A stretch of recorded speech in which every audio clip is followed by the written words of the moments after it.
समझो। It's a nice thing to come to church every Sunday, so we just tick the box. या फिर ये एक अच्छी बात है कि हम संडे को चर्च जाते तो हमने Do we बस अपना still काम come कर with दिया। the reverence and honor that I'm going before the King of glory, the one who gave the very breath that I'm taking, the one who formed me in my mother's womb, the one who holds my eternity? क्या हम इस आदर के साथ जा रहे हैं अपने दिल में कि ये उस राजा की आराधना करने में जा रहा हूं जिसने मुझे बनाया, मेरी माँ के गर्भ में मुझे सृजा, वो महिमा का राजा जिसने पूरे अनंत को बनाया है उसके हाथ में है। I've always said this.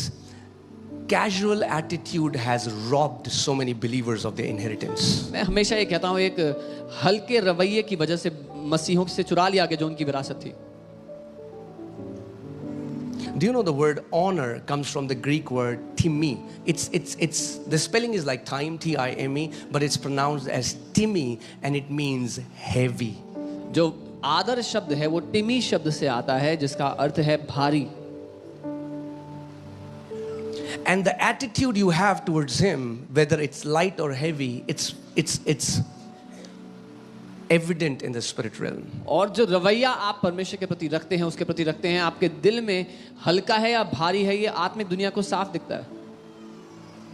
That's why you will see some people will come and get healed of cancer, get healed. You saw this lady get healed, and some people will come and go back with their headache. इसलिए आप देखेंगे कुछ लोग आएंगे उनका cancer चंगा हो जाएगा, आपने आज महिला को देखा वो चंगी हो गई, और कुछ लोग अपने सर दर्द के साथ वापस It's जाएंगे। not God who chooses. परमेश्वर नहीं चुन रहा, It's the attitude of your heart. आपके दिल की जो सोच है, आपका रवैया है वो निर्धारित करता है।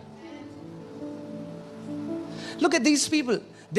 Jesus is think about this, a newborn baby. एक नया Who जन्मा worships बच्चा। a newborn baby? कौन एक नए जन्मे बच्चे की आराधना करेगा? You can only worship a newborn baby if you have the revelation of who he is. आप केवल एक नए जन्मे बच्चे की आराधना तभी करोगे जब आपको प्रकाशन है कि वो कौन है। And the Bible says Jesus, when he is doing signs, wonders and miracles, and then there are people in his own city who despise him and say, ha, don't we know who he is? और फिर यीशु चिन्ह चमत्कार करते हुए जा रहा है और उसी के शहर के लोग कह रहे हैं, अरे हम जानते तो हैं कौन है। अरे तो बचपन में हमारे सामने बड़ा हुआ, और he grew up in front of us when he was a हमारे kid. सामने खेलता था ये He used गिल्ली to play डंडा. around us. And they despised him. और उन्होंने उसको तुच्छ समझा। And the Bible says in him dwells the fullness of Godhead bodily. और बाइबल कहती है उसके अंदर परमेश्वर की संपूर्णता वास करती है। And then the Bible says he could not do mighty works because of their dishonor. और फिर बाइबल कहती है वो महान काम नहीं कर सका, महान चिन्ह चमत्कार नहीं कर सका उनके निरादर के कारण।